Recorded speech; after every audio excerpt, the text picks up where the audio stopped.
Winnie-the-Pooh Chapter 5 Piglet Meets a Heffalump. One day, when Christopher Robin and Winnie-the-Pooh and Piglet were all talking together, Christopher Robin finished the mouthful he was eating and said carelessly, "I saw a heffalump today, Piglet." "What was it doing?" asked Piglet. "Just slumping around," said Christopher Robin. "I don't think it saw me." "I saw one once," said Piglet. "At least I think I did," he said. "Only perhaps it wasn't." "So did I," said Pooh, wondering what a heffalump was like. "You don't often see them," said Christopher Robin carelessly. "Not now," said Piglet. "Not at this time of the year," said Pooh, and then they all talked about something else until it was time for Pooh and Piglet to go home together. At first they stumped along the path which edged the 100-acre wood. They didn't say much to each other, but when they came to the stream and had helped each other across the stepping stones and were able to walk side by side again over the weather, they began to talk in a friendly way about this and that. And Piglet said, "If you see what I mean, Pooh." And Pooh said, "It's just what I think myself, Piglet." And Piglet said, "But on the other hand, Pooh, we must remember." And Pooh said, "Quite true, Piglet, although I had forgotten it for the moment." And then, just as they came to the 6 pine trees, Pooh looked round to see that nobody else was listening and said in a very solemn voice, "Piglet, I've decided something." "What have you decided, Pooh?" "I have decided to catch a heffalump." Pooh nodded his head several times as he said this and waited for Piglet to say "How?" or "Pooh, you couldn't," or something helpful of that sort, but Piglet said nothing. The fact was, Piglet was wishing that he had thought about it first. "I shall do it," said Pooh, after waiting a little longer, "by means of a trap, and it must be a cunning trap, so you will have to help me, Piglet." "Pooh," said Piglet, feeling quite happy again now, "I will." And then he said, "How shall we do it?" And Pooh said, "That's just it. How?" And then they sat down together to think it out. Pooh's first idea was that they should dig a very deep pit, and then the heffalump would come along and fall into the pit. And "Why?" said Piglet. "Why what?" said Pooh. "Why would he fall in?" Pooh rubbed his nose and his paw and said that the heffalump might be walking along, humming a little song and looking up at the sky and wondering if it would rain, and so he wouldn't see the very deep pit until he was halfway down, when it would be too late. Piglet said that this was a very good trap, but supposing it were raining already? Pooh rubbed his nose again and said that he hadn't thought of that. And then he brightened up and said that if it were raining already, the heffalump would be looking at the sky, wondering if it would clear up, and so he wouldn't see the very deep pit until he was halfway down, when it would be too late. Piglet said that now that this point had been explained, he thought it was a cunning trap. Pooh was very proud when he heard this, and he felt that the heffalump was as good as caught already. But there was just one other thing which had to be thought about, and it was this: where should they dig the very deep pit? Piglet said that the best place would be somewhere where a heffalump was, just before he fell into it, and only about a foot further on. "But then he would see us digging it," said Pooh. "Not if he was looking at the sky." "He would suspect," said Pooh, "if he happened to look down." He thought for a long time and then added sadly, "It isn't as easy as I thought. I suppose that's why heffalumps hardly ever get caught." "That must be it," said Piglet. They sighed and got up, and when they had taken a few gauze prickles out of themselves, they sat down again, and all the time Pooh was saying to himself, "If only I could think of something," for he felt sure that a very clever brain could catch a heffalump if only he knew the right way to go about it. "Suppose," he said to Piglet, "you wanted to catch me. How would you do it?"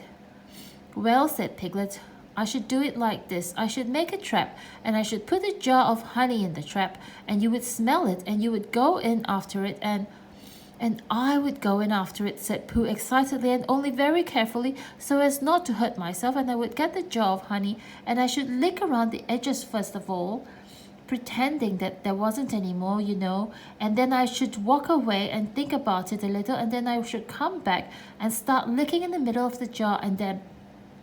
"Yes, well, never mind about that. There you would be, and there I should catch you. Now the first thing to think of is, what do heffalumps like? I should think acorns, shouldn't you? We'll get a lot of..." "I say, wake up, Pooh!"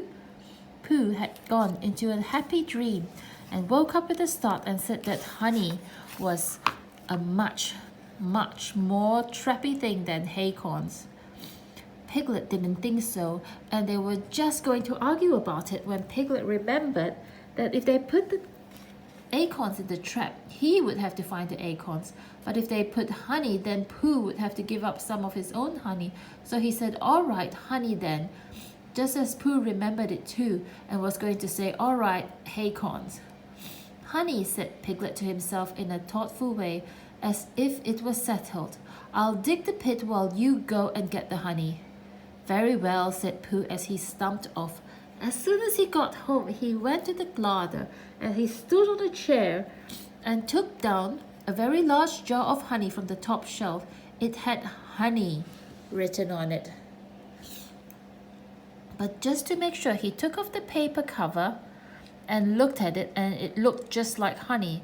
"But you never can tell," said Pooh. "I remember my uncle saying once that he had seen cheese just this color." So he put his tongue in and took a large lick. "Yes," he said, "it is, no doubt about that. And honey, I should say, right down to the bottom of the jar. Unless, of course," he said, "somebody put cheese in at the bottom of the jar for a joke. Perhaps I'd better go a little further, just in case heffalumps don't like cheese, same as me." "Ah," and he gave a deep sigh. "I was right. It is honey right the way down." Having made certain of this, he took the jar back to Piglet, and Piglet looked up from the bottom of his very deep pit and said, "Got it?" And Pooh said, "Yes, but it isn't quite a full jar," and he threw it down to Piglet, and Piglet said, "No, it isn't. Is that all you've got left?" And Pooh said, "Yes," because it was. So Piglet put the jar at the bottom of the pit and then climbed out, and they went off home together. "Well, good night, Pooh," said Piglet when they had got to Pooh's house. "And we meet at 6 o'clock tomorrow morning by the pine trees, and we see how many heffalumps we've got in our trap." "6 o'clock, Piglet, and have you got any string?" "No, why do you want string?" "To lead them home with." "Oh, I think heffalumps come if you whistle." "Some do and some don't. You never can tell with heffalumps." "Well, good night." "Good night." And off Piglet trotted to his trespassers' W, while Pooh made his preparations for bed. Some hours later, just as the night was beginning to steal away, Pooh woke suddenly with a sinking feeling. He had had that sinking feeling before, and he knew what it meant. He was hungry, so he went to the larder. And he stood on a chair and reached up to the top shelf and found nothing. "That's funny," he thought. "I know I had a jar of honey there, a full jar full of honey right up to the top, and it had honey written on it, so that I should know it was honey. That's very funny." And then he began to wander up and down, wondering where it was, and murmuring a murmur to himself like this: "It's very, very funny, 'cause I know I had some honey, 'cause it had a label on saying honey. A galoptious full-up pot too, and I don't know where it's got to, and I don't know where it's gone. Well, it's funny." He had murmured this to himself 3 times in a singing sort of way, when suddenly he remembered he had put it into the cunning trap to catch the heffalump. "Bother," said Pooh. "It all comes of trying to be kind to heffalumps," and he got back into bed. But he couldn't sleep. The more he tried to sleep, the more he couldn't. He tried counting sheep, which is something a good way of getting to sleep. Sometimes a good way of getting to sleep, and as that was no good, he tried counting heffalumps. And that was worse because every heffalump he counted was making straight for a pot of Pooh's honey and eating it all. For some minutes he lay there miserably, but when the 587th heffalump was licking its jaws and saying to itself, "Very good honey this, I don't know where I've tasted better," Pooh could bear it no longer. He jumped out of bed and he ran out of the house and he ran straight to the 6 pine trees. The sun was still in bed and there was a lightness in the sky over the 100-acre wood, which seemed to show it was waking up and would soon be kicking off the clothes. In the half-light, the pine trees looked cold and lonely, and the very deep pit seemed deeper than it was, and Pooh's jar of honey at the bottom was something mysterious, a shape and no more. But as he got nearer to it, his nose told him that it was indeed honey, and his tongue came out and began to polish up his mouth, ready for it. "Bother," said Pooh as he got his nose inside the jar. "A heffalump has been eating it." And then he thought a little and said, "Oh no, I did. I forgot." Indeed, he had eaten most of it, but there was a little left at the very bottom of the jar, and he pushed his head right in and began to leak. By and by, Piglet woke up. As soon as he woke, he said to himself, "Oh," and then he said bravely, "Yes," and then still more bravely, "Quite so." But he didn't feel very brave, for the word which he was really jiggetting about in his brain was heffalumps. What was the heffalump like? Was it fierce? Did it come when you whistled? And how did it come? Was it fond of pigs at all? If it was fond of pigs, did it make any difference what sort of pig? Supposing it was fierce with pigs, would it make any difference if the pig had a grandfather called Trespassers William? He didn't know the answer to any of these questions, and he was going to see his first heffalump in about an hour from now. Of course Pooh would be with him, and it was much more friendly with two. But suppose heffalumps were very fierce with pigs and bears? Wouldn't it be better to pretend that he had a headache and couldn't go up to the 6 pine trees this morning?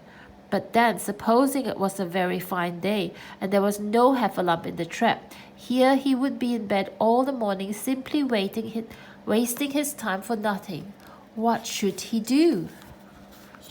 And then he had a clever idea. He would go up very quietly to the 6 pine trees now, peep very cautiously into the trap and see if there was a heffalump there. And if there was, he would go back to bed, and if there wasn't, he wouldn't. So off he went. At first he thought that there wouldn't be a heffalump in the trap, and then he thought that there would. And as he got nearer, he was sure there would, because he could hear it heffalumping about in like anything. "Oh dear, oh dear, oh dear," said Piglet to himself. And he wanted to run away, but somehow, having got so near, he felt that he must just see what the heffalump was like. So he crept to the side of the trap and looked in. And all the time, Winnie-the-Pooh had been trying to get the honey jar off his head. The more he shook it, the more tightly it stuck. "Bother," he said inside the jar, and "Oh, help," and mostly "Oh." And he tried bumping it against things, but as he couldn't see what he was bumping it against, it didn't help him. And he tried to climb out of the trap, but he could see nothing but jar, and not much of that. He couldn't find his way, so at last he lifted up his head, jar and all, and made a loud, roaring noise of sadness and despair. And it was at that moment that Piglet looked down. "Help! Help!" cried Piglet. "A heffalump! A horrible heffalump!" And he scampered off as hard as he could, still crying out, "Help! Help! A horrible heffalump! Huff, huff, a hellable heffalump! Ho, ho, a hoffable hellafum!" And he didn't stop crying and scampering until he got to Christopher Robin's house. Whatever's the matter, Piglet? Said Christopher Robin, who was just getting up. Have, said Piglet, breathing so hard that he could hardly speak. A heffalump. Where? Up there, said Piglet, waving his paw. What did it look like? Like it had the biggest head you ever saw, Christopher Robin. A great enormous thing like nothing. A huge big well, I don't know, like an enormous big nothing, like a jar. Well, said Christopher Robin, putting on his shoes, I shall go and look at it. Come on. Piglet wasn't afraid if he had Christopher Robin with him, so off they went. I can hear it, can't you? Said Piglet, anxiously as they got nearer. I can hear something, said Christopher Robin. It was Pooh bumping his head against a tree root he had found. There, said Piglet, isn't it awful? And he held on tight to Christopher Robin's hand. And suddenly Christopher Robin began to laugh. And he laughed and he laughed and he laughed. And while he was still laughing, crash went the heffalum's head against the tree root. Smash went the jar, and out came Pooh's head again. Then Piglet saw what a foolish piglet he had been, and he was so ashamed of himself that he ran straight off home and went to bed with a headache. But Christopher Robin and Pooh went home to breakfast together. Oh, Bear, said Christopher Robin, how I do love you. So do I, said Pooh.